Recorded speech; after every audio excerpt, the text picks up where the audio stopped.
Hello दोस्तों, good morning. मैं योगेश आपका स्वागत करता हूं आपके अपने channel Bansal study a great place of learning में।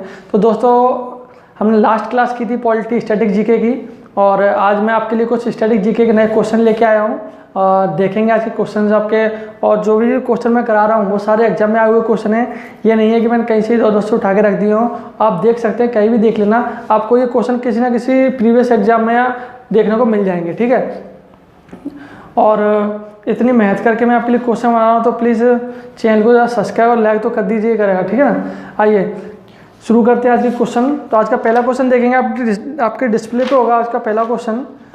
पहला क्वेश्चन है, किस स्थिति में बंदी प्रत्यक्षीकरण रिट जारी की जाती है? तो कब की जाती है?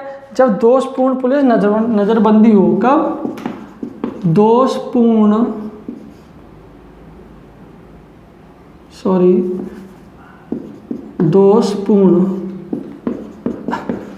पुलिस नज़रबंदी। ठीक है, इस दौरान क्या है? बंदी प्रत्यक्षीकरण की रिट है जो कि जारी की जाती है। ठीक है, आइए नेक्स्ट क्वेश्चन देखें। अगला क्वेश्चन क्या है? भारतीय संविधान के अनुसार उच्चतम न्यायालय और उच्च न्यायालय कितने प्रकार की रिट जारी कर सकते हैं? तो जो सुप्रीम कोर्ट और हाई कोर्ट हैं, तो कितने प्रकार की रिट जारी कर सकते हैं? सिर्फ 5 प्रकार की रिट जो हैं, जो कि सुप्रीम कोर्ट और हाई कोर्ट जारी कर सकते हैं। ठीक है ना। तो दोस्तों, क्लास को शेयर कर दीजिएगा, आपको पसंद आ रही होगी, और वीडियो को लाइक कर लेना, और जो भी दोस्त चैनल पर नए हैं तो इसे सब्सक्राइब कर लेना। ठीक है ना। आइए नेक्स्ट क्वेश्चन देखें। अगला क्वेश्चन क्या है? तो भारतीय संविधान के अनुसार जीवन का अधिकार क्या है? तो एक भारतीय संविधान में जीवन के अधिकार के रूप में हमें दिया गया है एक मौलिक अधिकार। क्या दिया है? मौलिक अधिकार, जो कि जीवन का एक आधार माना जाता है। ठीक है, और आधार माना गया है क्योंकि अपने कुछ मौलिक अधिकार होते हैं, हम उन मौलिक अधिकारों से ऊपर कुछ नहीं कर सकते हैं, या फिर उन मौलिक अधिकारों का अगर हनन हो रहा है, या फिर किसी तरह से कुछ भी उसका हनन हो रहा है, तो हम उसकी कंप्लेंट भी कर सकते हैं। तो ये मौलिक अधिकार ही हैं जो हमारे जीवन का आधार है, जिसके जरिए हम अपनी ज़िंदगी व्यतीत कर रहे हैं। ठीक है, एक संविधान के अकॉर्डिंग हम अपना जीवन व्यतीत कर रहे हैं। ठीक है, आइए नेक्स्ट क्वेश्चन देखेंगे। अगला क्वेश्चन आपके डिस्प्ले पे होगा। भारतीय संविधान के अनुसार जीवन का अधिकार, अच्छा ये तो हो गया। नेक्स्ट क्वेश्चन है दूसरा, कौन सा अधिकार है जो भारतीय संविधान के मौलिक अधिकारों से हटा दिया गया? हाँ, तो दोस्तों, जब शुरुआत में मौलिक अधिकार जो दिए गए थे, तो उसमें कितने मौलिक अधिकार थे अपने पास? 7 थे। ठीक है, लास्ट क्लास में मैंने आपको बताया था 7 मौलिक अधिकार बनाए गए थे, जिसमें से बाद में 6 रह गए थे, और एक हटा दिया गया था। कौन सा हटा दिया गया था? जो एक अपना संपत्ति का अधिकार था। कौन सा? संपत्ति का जो अधिकार था वो इस मौलिक अधिकार से रिमूव कर दिया गया था, क्योंकि संपत्ति के अधिकार में आजकल की जनरेशन, आपको पता है, माँ बाप जरा से बूढ़े हुए अपनी जात के लिए हिस्सा मांगने लग जाते हैं। अगर ये इनका अधिकार होता वो कैसे ना कैसे ले लेते। अभी क्या है, माँ बाप के ऊपर होती है, वो किसी को कुछ देना चाहते हैं कि नहीं देना चाहते हैं, वो उनकी इच्छा होता है। अगर ये मौलिक अधिकारों में होता तो आजकल बच्चे अपना छीन लेते कैसे ही, माँ बाप की कोई चिंता नहीं करता। ठीक है, आइए नेक्स्ट क्वेश्चन देखें। अपना नेक्स्ट क्वेश्चन क्या है? किस मौलिक अधिकार को डॉक्टर भीमराव अंबेडकर के अनुसार संविधान का दिल कहा जाता है? तो कौन सा अधिकार है ये? संवैधानिक उपचारों का अधिकार। किसका? संवैधानिक उपचारों का अधिकार। संवैधानिक उपचारों का अधिकार जो है, ये डॉक्टर भीमराव अंबेडकर के द्वारा संविधान का हृदय कहा जाता है। इसे क्या? दिल कहा जाता है। ठीक है, आइए नेक्स्ट क्वेश्चन देखें। अगला क्वेश्चन क्या है? कोई राज्य उन अधिकारों द्वारा जाना जाता है जिन्हें वह बनाए रखता है। ठीक है, क्या क्वेश्चन है? कोई राज्य उन अधिकारों के द्वारा जाना जाता है जिन्हें वो बनाए रखता है। तो यह कथन किसने कहा था? यह कथन आपका कहा था लास्की ने। यह है लास्की। ठीक है, लास्की, स्पेलिंग देख लेना, अंग्रेजी इतनी अच्छी नहीं है। ठीक है, लास्की है जिन्होंने ये कथन कहा था। ठीक है, आइए नेक्स्ट क्वेश्चन देखेंगे। अपना नेक्स्ट क्वेश्चन क्या है?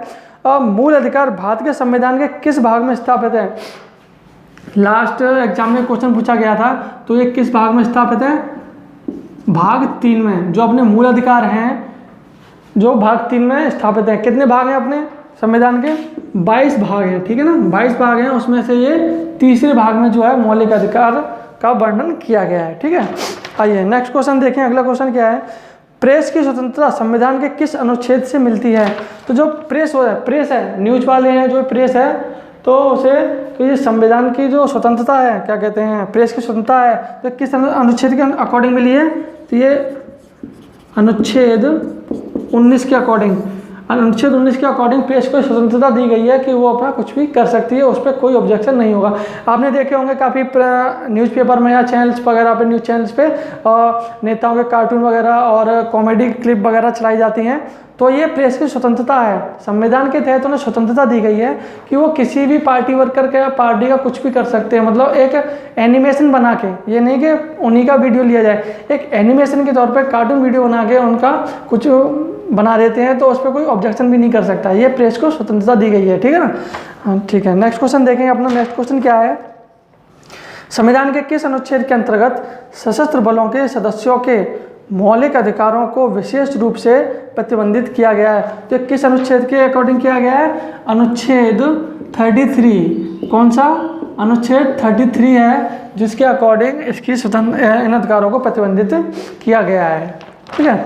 नेक्स्ट क्वेश्चन आपके डिस्प्ले पर शो हो रहा होगा कि अभियुक्त को नमूना हस्ताक्षर करने के लिए बाध्य करना क्या माना जाता है? तो ये क्या है? एक व्यक्तिगत स्वतंत्रता के अधिकार का उल्लंघन है। क्या होता है ये एक व्यक्तिगत स्वतंत्रता, व्यक्तिगत स्वतंत्रता के अधिकार का उल्लंघन। क्या है? व्यक्तिगत स्वतंत्रता के अधिकारों का एक उल्लंघन है। तुम किसी से बाध्य करके, मतलब किसी को मजबूर करके तुम किसी पे हस्ताक्षर या सिग्नेचर नहीं करा सकते। अगर ऐसा किया जाता है तो वो एक कानूनी अपराध माना जाता है, ठीक है। वो इस चीज़ की कंप्लेन भी कर सकता है। अगर कोई राजी से और इच्छा से अपने से कहीं सिग्नेचर कर रहा है तो वो लीगली माना जाता है। अगर जबरदस्ती करके तुम इसका अंगूठा भी लगवा लोगे तो वो भी इलीगल होगा। आजकल तो लोग अंगूठा काट भी ले जाते हैं लगवाने के लिए, ठीक है। नेक्स्ट क्वेश्चन देखेंगे वाला। नेक्स्ट क्वेश्चन क्या है अपना? अगला क्वेश्चन है, भारतीय संविधान में अल्पसंख्यकों को मान्यता किस आधार पर दी गई है? तो जो अपना भारतीय संविधान है उसमें अल्पसंख्यकों की श्रेणी है, और अल्पसंख्यकों की श्रेणी किस आधार पर तय की गई है? तो वो की गई है अपने धर्म के आधार पर, ठीक है। धर्म के आधार पर है जो अल्पसंख्यकों की श्रेणी तैयार की गई। धर्म के आधार पर अल्पसंख्यक में कौन कौन आते हैं? एक तो अपने मुसलमान हैं, हिंदुओं को छोड़ के, हिंदुओं को छोड़ के जितने भी अपने देश में धर्म हैं वो सारे जो हैं अल्पसंख्यकों में आते हैं, ठीक है। आइए नेक्स्ट क्वेश्चन देखेंगे। अगला क्वेश्चन क्या है? भारतीय संविधान में मौलिक कर्तव्य कब समाविष्ट किए गए थे? तो जो भारतीय संविधान में मौलिक कर्तव्यों को शामिल किया गया था वो कब किया गया था? वो अपना किया गया था 1976 में। जब 1976 में 42वां संशोधन हुआ था। कौन सा संशोधन था वो? 42वां संशोधन। तब भारतीय संविधान में कुछ चीज़ें ऐड की गई थी जिसमें से मौलिक अधिकार भी ऐड किए गए थे, ठीक है। आइए नेक्स्ट क्वेश्चन देखें। अगला क्वेश्चन क्या है? मौलिक अधिकारों को भोगने को सुनिश्चित करने की जिम्मेदारी किसे दी गई है? तो किस किस को दी गई है? एक ये अपने हाई कोर्ट को, एक अपनी हाई कोर्ट और सुप्रीम कोर्ट, ठीक है। सुप्रीम कोर्ट है जिसको ये जिम्मेदारी दी गई है कि जितने भी मौलिक अधिकार हैं उनको आप देखरेख करें, उनका उल्लंघन ना हो पाए, और उनका उल्लंघन हो रहा है तो आप उनके प्रति कार्रवाई करें और उन्हें पालन भी करवाएं, ठीक है ना। ठीक है, बोर्ड साफ कर लें, थोड़ा बिजी हो गया ये भी। तो दोस्तों जो ये क्वेश्चन हैं ये सारे एग्जाम में वो क्वेश्चन है, ठीक है। आप इन्हें अच्छे से पढ़ लीजिएगा, आपको कहीं ना कहीं किसी न किसी एग्जाम में मिल जाएंगे ये, ठीक है ना, और आपको डायरेक्ट पूछ लिए जाएंगे। तो दोस्तों तैयारी अच्छे से रखना अपने आने वाले एग्जाम की। एग्जाम आप कभी भी हो सकते हैं, किसी भी के भी, ठीक है। नेक्स्ट क्वेश्चन देखेंगे। अगला क्वेश्चन अपना क्या है? मौलिक अधिकार निलंबित किए जा सकते हैं। अच्छा, जो अपने मौलिक अधिकार होते हैं तो उन्हें कौन निरस्त कर सकता है? हम लोग तो कर नहीं सकते खुद से कि भाई हमारे ये मौलिक अधिकार है, हाँ हम नहीं मानेंगे भाई, ऐसा कुछ नहीं हो सकता। इसे जो निलंबित करता है वो राष्ट्रपति के द्वारा, किसके? राष्ट्रपति के द्वारा जो है इसे निलंबित या निरस्त किया जा सकता है कि भाई अब तुम्हारे मौलिक अधिकार नहीं रहे। जैसे कि अगर विश्व युद्ध होता है, और विश्व युद्ध हुआ भी था, या फिर अपने देश में कोई आपातकालीन स्थिति लगती है, तो जब इमरजेंसी लगती है तो अपने कुछ मौलिक अधिकार हैं जो कि खत्म कर दिए जाते हैं, ठीक है। किसके द्वारा किए जाते हैं? राष्ट्रपति के द्वारा मौलिक अधिकार खत्म कर दिए जाते हैं। जब सब शांति हो जाती है तब वो फिर से शुरू कर दिए जाते हैं। मौलिक अधिकारों को खत्म करने का जो अधिकार है वो सिर्फ राष्ट्रपति पे ही है, ठीक है। आइए नेक्स्ट क्वेश्चन देखें। अगला क्वेश्चन क्या है? किस अनुच्छेद में समता का अधिकार का प्रावधान है? तो किस अनुच्छेद में है? तो अनुच्छेद 14 में। किस में? अनुच्छेद 14 में जो कि समता का अधिकार बताया गया है। ठीक है, आइए नेक्स्ट क्वेश्चन देखेंगे, आपके डिस्प्ले पे होगा। मौलिक अधिकारों को कब निलंबित किया जा सकता है? मैंने आपको बताया था इन्हें कब निलंबित किया जा सकता है, आपातकाल की स्थिति में। आपातकाल की स्थिति में अपने जो भी मौलिक अधिकार होते हैं सारे निरस्त कर दिए जाते हैं, एक दो को छोड़ के सिर्फ, ठीक है ना। क्योंकि अगर आपातकाल लग गया है और आप कहीं बाहर जाओगे तो आप ये कहोगे भाई ये तो हमारा मौलिक अधिकार है, हम तो करेंगे, फिर आप लड़ोगे, सुरक्षाकर्मी होंगे वहाँ उनसे, इसलिए पहले से निरस्त कर दिए जाते हैं कि आप चूचा नहीं कर सकें। नागरिकों और विदेशियों दोनों को कौन से अधिकार प्राप्त हैं?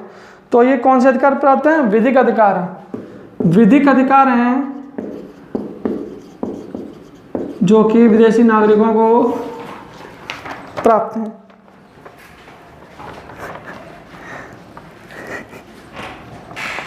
नेक्स्ट क्वेश्चन देखेंगे, कौन सा मूल अधिकार केवल भारतीय नागरिकों के लिए है? तो कौन सा है? अभिव्यक्ति का। अभिव्यक्ति का अधिकार है जो कि भारतीय नागरिकों के लिए है। ठीक है, आइए नेक्स्ट क्वेश्चन देखें। अगला क्वेश्चन क्या है, अल्पसंख्यकों के हितों की सुरक्षा पर कौन से अनुच्छेद में विचार किया गया है? तो अल्पसंख्यक हितों के लिए कौन से अनुच्छेद में विचार किया गया है? अनुच्छेद 29 में है। अनुच्छेद 29 में अनुच्छेद अल्पसंख्यकों के विचार किया गया है। तो दोस्तों आज का लास्ट क्वेश्चन देखते हैं। आज का लास्ट क्वेश्चन क्या है, कौन सा अनुच्छेद अस्पृश्यता का उन्मूलन करता है? तो अनुच्छेद 17 है। कौन सा? अनुच्छेद 17 है जो कि इसका उन्मूलन करता है। तो दोस्तों आज की क्लास अपनी ये समाप्त होती है। उम्मीद करता हूँ आपको पसंद आई होगी और इसे आप क्लास को शेयर कर दीजिएगा, ठीक है, और इसे लाइक ज़रूर कीजिएगा। और जो भी दोस्त हमारे चैनल पर नए हैं तो प्लीज़ इसे सब्सक्राइब कर लें और बेल आइकन को प्रेस कर लें जिससे कि आपको आने वाली क्लास का नोटिफिकेशन मिलता रहे। ठीक है, थैंक यू।